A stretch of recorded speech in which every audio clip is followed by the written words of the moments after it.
Can you dig it?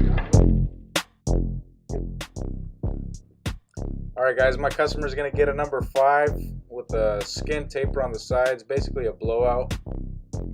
You want to make sure and go every which way direction you can to make sure you get every haircut possible. Sometimes they come in with hat hair, so you really got to make sure you get all the hair. Then I'm going to take a number 1 plastic on the wall senior with the fade blade on it. I'm going to close it. I'm going to bring it up a little bit above the temple, closed. And you want to use the flicking motion. You can rock your wrist a little bit, just to kind of start a soft guideline. You want to stay away from putting hard lines in there. It's just more work. So why put a line in there that's not supposed to be there? Always soft lines when possible. I'm going to close it basically down to a half, and still keep in mind using the flicking motion because you're in the taper section.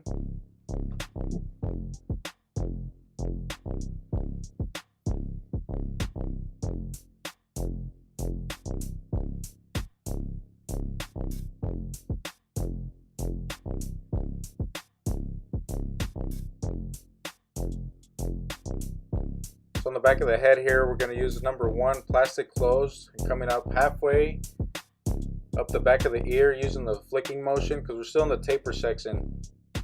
You can let the shape of the head do the work for you here. All you got to do is rock your wrist. After this, we're going to take the number 1 off and come up about a quarter way up the ear, and it's going to be the half closed all the way. So you're going to still use the flicking motion, put just a very soft guideline to start the blend. Can you dig it? And you want to use the flicking motion to your advantage so you don't put a hard line in there that you can easily get out just by opening up a little bit as you go up.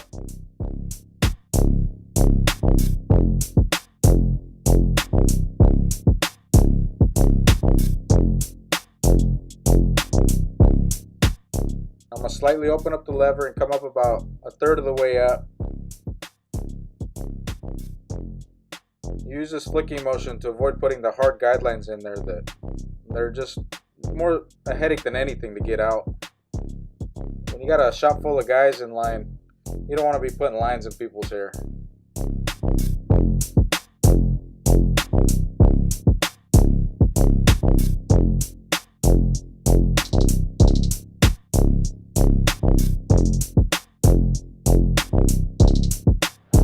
Can you dig it?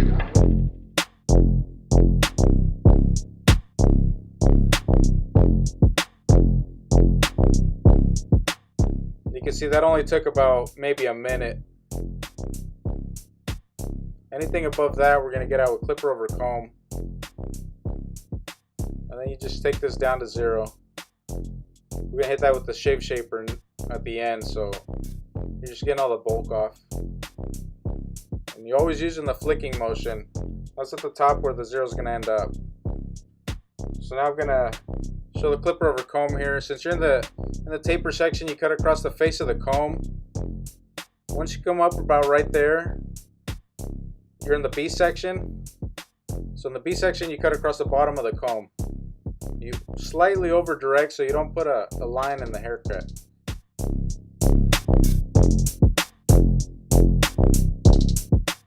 We want to make sure and get a smooth transition from the number 1 plastic to the number 5. We're going to work on this strip by strip, moving right as we go. You end up with about 7 strips.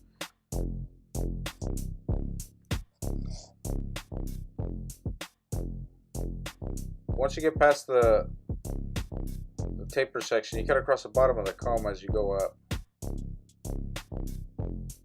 Like right there, that's all across the bottom of the comb. Now you want to use your comb and move the customer's ear out of the way so you can do this properly here. You want to maintain a taper angle on your clipper. If you have it flat on his head, you're obviously gonna scalp him. So you want to maintain a taper angle like you see there, and you know you're transitioning into the top of the hair there towards the number 5. So you know we want to work and get this edge off here and You're going to use a little bit of a cross-checking technique here and come at it this way to over-direct the hair where you need to pick it up and cut it.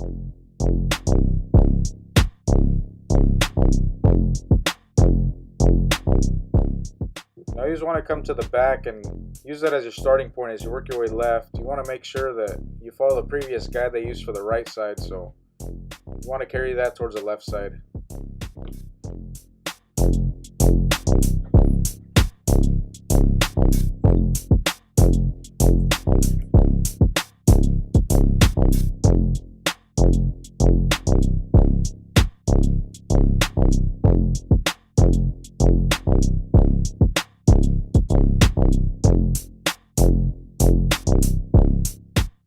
I like to start with the T-outliners at the bottom of the neck so I don't cut too far into the hairline. Try to always keep it as natural as possible, and in a way it'll make the haircut last longer, and your customers will notice. Can you dig it?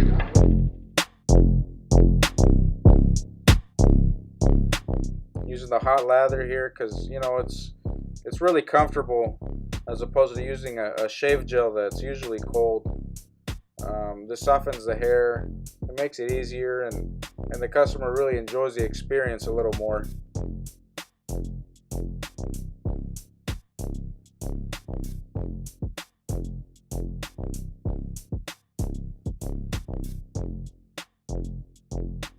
You always make sure and stretch the skin here to avoid nicking the customer. And I like to wipe away the cream right before I shave it to make sure there's no little bumps or anything you might nick.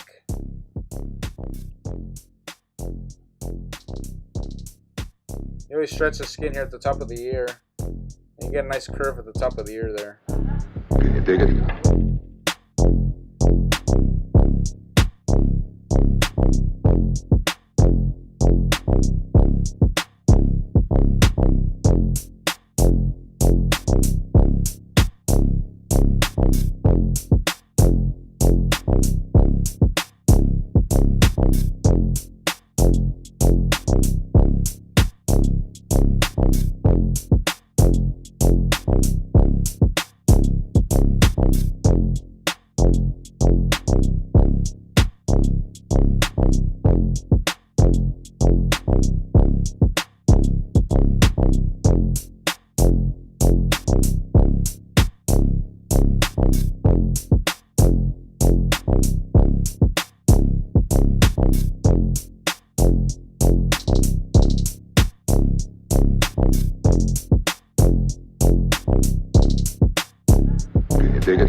You can always keep excess lather in the other palm of your hand, and if you come to a section that you need a little bit of lather, you can always just take a dab from there and apply it to the section.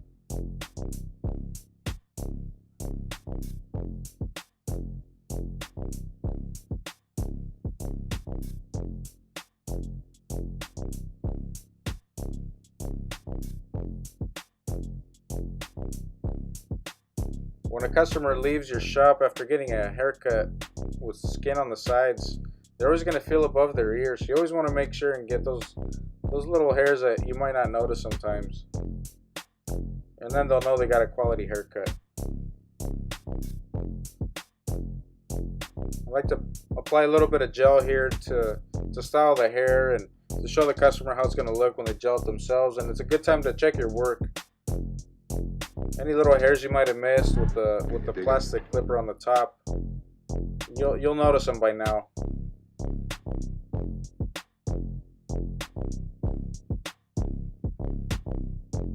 There shouldn't be too many. You're just checking your work, you know. But sometimes when they come in with hat hair, they can hide a little bit. They'll be laying down.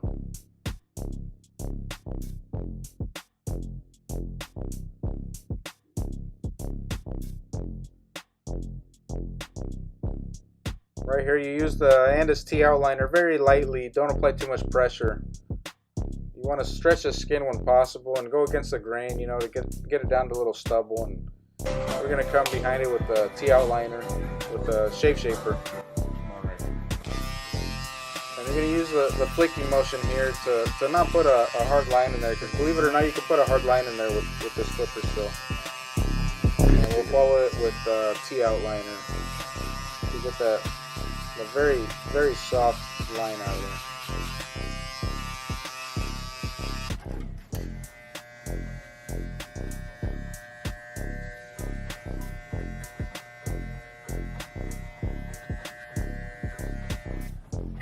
You always want to make sure and use some type of aftershave or bay rum when you use the straight razor or the shave shaper. It'll help with the healing process and so they don't break out. My name's Juan. I'm the owner of First Street Barbershop. Let me know what you think on the haircut. Comment in the section below what kind of haircuts you want to see me post. I'll make sure to put them up. Yeah, hit the subscribe button. And yeah, stay tuned. Peace.